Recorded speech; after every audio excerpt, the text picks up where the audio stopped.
கர்த்தருடைய நாமம் மகிமைப்படுவதாக. பிரியமானவர்களே, இந்த நாளிலும் எல்ரோயி, காண்கிற தேவன், நம்முடைய தேவன் என்கிற வார்த்தையின் அடிப்படையில் சற்று தியானிக்கலாம்.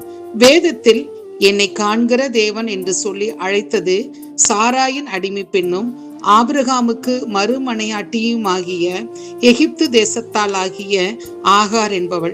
இந்த ஆகார் சாராயினிடத்தில் அடிமை பெண்ணாக இருக்கிறாள். சாராய்க்கு பிள்ளை இல்லாமல் இருந்த சூழ்நிலையில் தன்னால் வீடு கட்டப்படவில்லை, கர்த்தர் தன் கற்பத்தை அடைத்திருக்கிறார் என்று சொல்லி ஆபிரகாமோடு என் அடிமை பெண்ணோடு சேரும், ஒருவேளை அவளால் என் வீடு கட்டப்படும் என்று சொல்லுகிறாள். ஆம் தேவ பிள்ளைகளே, இந்த வார்த்தையை ஆபிரகாம் கேட்டு சாராய்க்கு செவி கொடுத்து தேவனிடத்தில் விசாரிக்காமல் தன் மனைவியின் சொற்கேட்டு செவி கொடுக்கிறான். சாராய் ஆகாரை தன் புருஷனுக்கு மறுமனையாட்டியாக கொடுக்கிறாள். ஆகார் கர்ப்பம் தரித்து தன் நாச்சியாரை அற்பமாக எண்ணுகிற போது ஆபிரகாமிடம் தான் அற்பமாய் எண்ணப்படுவதை குறித்து நியாயம் கேட்கிறாள் சாராள். ஆபிரகாமும் உன் பார்வைக்கு நலமானபடி செய் என்று சொல்லும் போது இந்த சாராய் ஆகாரை கடினமாய் நடத்துகிறாள். பாருங்கள், ஆகார் ஒன்றும் விருப்பப்பட்டு இந்த வாழ்க்கையை ஏற்றுக்கொள்ளவில்லை. அடிமை பெண்ணாக அவர்கள் வீட்டிற்கு போனவளுக்கு அவளாலே வீடு கட்டப்படும் என்று சாராய் சொன்னதனால் தட்டாமல் மறுக்காமல் அவளுக்கு கீழ்ப்படிந்தவளுக்கு இன்றைக்கு நிலைமை கடினமாக நடத்தப்படுகிற நிலைமை. ஆகார் இந்த சூழ்நிலையை தாங்க முடியாமல் சாராயை விட்டு ஓடி போகிறாள். அவள் ஓடி போவது யாருக்கும் தெரியாது, அவளுக்கு மட்டும் தெரியும் எங்கே போவது என்று அவளுக்கே தெரியாத சூழ்நிலை.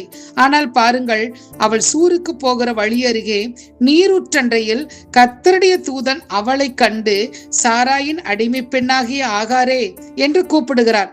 எவ்வளவு அருமையாக சரியாக அவளை அறிந்து அவள் யார் என்றும் தெளிவாக குறிப்பிட்டு அழைக்கிறார்.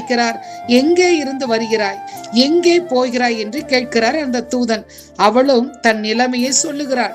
பிரியமானவர்களே, அவள் மனநிலைமையை சற்று நாம் யோசிப்போமானால் வயிற்றில் குழந்தை, மனதில் கவலை, வாழ்வதற்கு ஏற்ற சூழ்நிலை இல்லாத நிலை, எங்கு போவது என்ன செய்வது என்று யோசிக்க முடியாத நிலைமை, உதவி செய்யவும் ஆட்களோ நபர்களோ இல்லாத நிலை, சொந்தங்களோ உறவுகளோ இல்லாத சூழ்நிலை, அடுத்து என்ன நடக்கும் என்று அவளுக்கே தெரியாத ஒரு மனநிலைமை.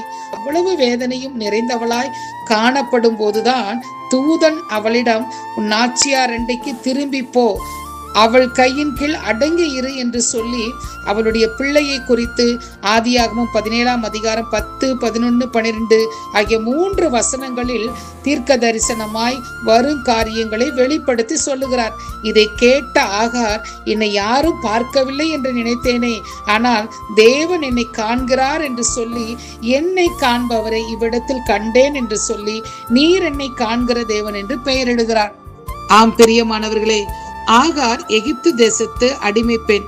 புறஜாதியான பெண்ணின் மனநிலைமையை அவள் சொல்லாமலே தேவன் அறிந்து கொண்டு புரிந்து கொண்டு அவள் சூழ்நிலையில் அவள் கூப்பிடாத போதும், தேவனை நோக்கி முறையிடாத போதும் தேவன் அவளை கண்டு உதவி செய்து அவளையும் அவள் பிள்ளையையும் அவள் சந்ததியும் வாக்கு கொடுத்து வாழ வைப்பார். ஆனால் ஆவிக்குரிய இஸ்ரவேலாகிய அவரால் தெரிந்து கொள்ளப்பட்ட சொந்த ஜனமாகிய நம்மை எவ்வளவாய் ஆசீர்வதித்து நம் மீது அக்கறை கொண்டு நம்மை நடத்துவார். யோசித்து பாருங்கள், நாம் பாக்கியவான்கள். ஆகாரை கண்ட தேவன் மிகவும் அதிகமாக நம்மை காண்கிறார். ஆகாருக்கு செய்ததை விட நமக்கும் அதிகம் செய்வார். சங்கீதம் 33, 12, 13 ஆகிய வசனங்களை வாசித்து பார்க்கும் போது கர்த்தரை தங்களுக்கு தெய்வமாக கொண்ட ஜாதியும் அவர் தமக்கு சுதந்திரமாக தெரிந்து கொண்ட ஜனமும் பாக்கியம் உள்ளது. கர்த்தர் வானத்திலிருந்து நோக்கி பார்த்து எல்லா மனுபுத்திரரையும் காண்கிறார் என்று சொல்லப்பட்டு இருக்கிறது. இப்படிப்பட்ட தேவன் நம்மை காண்கிறார், நம்மை நடத்துவார். இந்த வார்த்தையை விசுவாசிப்போம். கர்த்தர் தாமே நம்மை ஆசீர்வதிப்பாராக. ஆமென்.